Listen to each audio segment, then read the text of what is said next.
বাংলাদেশে অনেক মুখরোচক আইন আছে, প্রত্যেকটা আইন নিয়ে কথা হয়, কিন্তু আমার আপনার বোনদের শিশুদের নিরাপত্তা নিশ্চিত হয় না।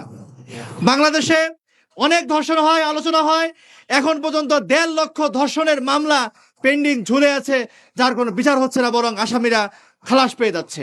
আমাদের দাবি খুবই পরিষ্কার, সেটা হলো বিদ্যমান আইন বাংলাদেশের শিশুদের, নারীদের নিরাপত্তা নিশ্চিত করতে যেহেতু ব্যর্থ হয়েছে, সেজন্য বিকল্প হিসেবে শরিয়া আইনকে প্রতিষ্ঠিত করতে হবে। যে শরিয়া আইন গত 1000 বছর ধরে নারীদের নিরাপত্তা দিয়েছে। জনাব তারেক রহমান সাহেব, আপনি এর দায় আপনাকেও নিতে হবে। আপনি কার্ড দিয়ে বেড়াচ্ছেন, দেন আলহামদুলিল্লাহ, শুক্রিয়া, কিন্তু আগে নিরাপত্তা কার্ডটা দেন ভাই। মানুষ এবার মারা যাচ্ছে, সহ্য করা যায় না, আমাদের কন্যারা রয়েছে, আমরা আশঙ্কিত হই। তার আগে আসিয়া, রাফিয়া, অসংখ্য মেয়েদের, অসংখ্য নারীদের যে নৃশংসভাবে, যে বিভৎসভাবে হত্যা করা হচ্ছে, এটা বাংলাদেশের একটা নিয়মিত ঘটনায় পরিণত হয়েছে।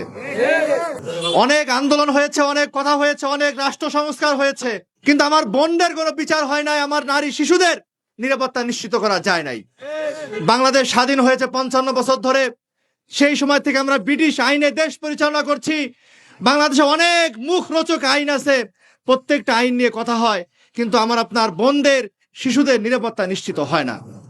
বাংলাদেশে অনেক ধর্ষণ হয়, আলোচনা হয়, এখন পর্যন্ত 1.5 লক্ষ ধর্ষণের মামলা পেন্ডিং ঝুলে আছে, যার কোনো বিচার হচ্ছে না, বরং আসামিরা খালাস পেয়ে যাচ্ছে। এই বিচারহীনতা সংস্কৃতি বাংলাদেশে একটি ভয়াবহ নিরাপত্তাহীনতা তৈরি করেছে। আমাদের দাবি খুবই পরিষ্কার, সেটা হলো বিদ্যমান আইন বাংলাদেশের শিশুদের, নারীদের নিরাপত্তা নিশ্চিত করতে যেহেতু ব্যর্থ হয়েছে, সেজন্য বিকল্প হিসেবে শরিয়া আইনকে প্রতিষ্ঠিত করতে হবে।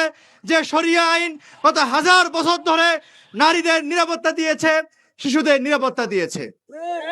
সংগ্রামী ভাইয়ের আমার, বাংলাদেশ জুলাই পরবর্তী অভ্যুত্থানের পরে সরকার এসেছে 3 মাসের মতো হয়ে গেল।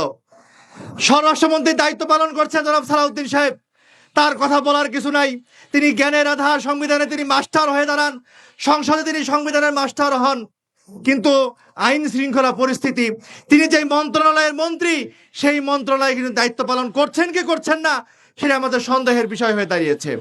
আমরা বলবো, ভাইজান, আপনি গুমের শিকার হয়েছেন, আপনি ফ্যাসিবাদের অত্যাচারের নির্মমতার শিকার, আপনার প্রতি শ্রদ্ধা আছে, আপনি সংবিধান ভালো পারেন, আপনি ঢাকা বিশ্ববিদ্যালয়ের আইন বিভাগে এসে মাস্টারি করেন, স্বরাষ্ট্র মন্ত্রণালয়টা ছেড়ে দেন। আপনি অনেক নীতিবাক্য বলেন, সমগ্র গণতান্ত্রিক বিশ্বে নীতিবাক্য আছে যে কোনো মন্ত্রী যদি তার মন্ত্রণালয়ের দায়িত্ব পালনে ব্যর্থ হয়, তিনি পদত্যাগ করেন। আমরা বলবো, আপনার বলা নীতিবাক্য প্রমাণ করে আপনি এই হত্যার দায় নিয়ে পদত্যাগ করে দৃষ্টান্ত স্থাপন করেন।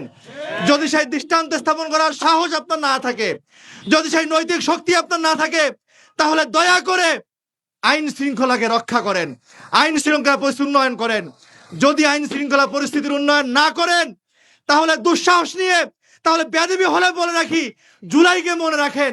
জুলাই যেভাবে গর্জে উঠছিল আমার বোনের নিরাপত্তা রক্ষায়, আমার নারীদের নিরাপত্তা রক্ষায়, জুলাই কিন্তু আপনার বিরুদ্ধে আবার জাগ্রত হতে পারে।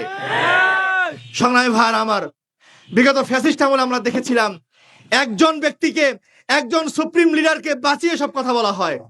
আমরা ফ্যাসিবাদ পরবর্তী এই সময়ে বাংলাদেশের যিনি ডিফ্যাক্টো সুপ্রিম লিডার, তাকে বাদ রেখে কথা বলতে চাই না।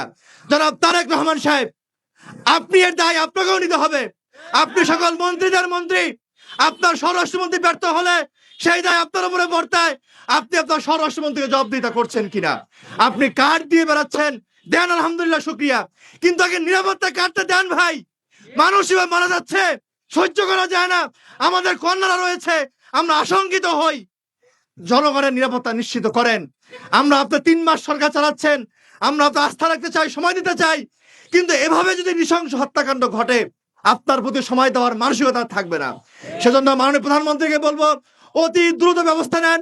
স্বরাষ্ট্র মন্ত্রীকে বলবো, নৈতিক শক্তিতে বলিয়ান হয়ে দায় নিয়ে আপনি পদত্যাগ করেন, আর সর্বত্র শরিয়ার প্রতিষ্ঠা আনেন, শরিয়াকে প্রতিষ্ঠা করেন, তাহলে ইনশাল্লাহ শান্তি আসবে। আর যদি শরিয়া না হয়, এই ধরনের হত্যাকাণ্ড ঘটতেই থাকবে, আন্দোলন ঘটতেই থাকবে। আমরা আর কোনো রক্ত দেখতে চাই না, আর কোনো সংশোধন দেখতে চাই না। সেজন্য শরিয়াই একমাত্র সমাধান। ওমা আলাইনা ইল্লাল বালাগ।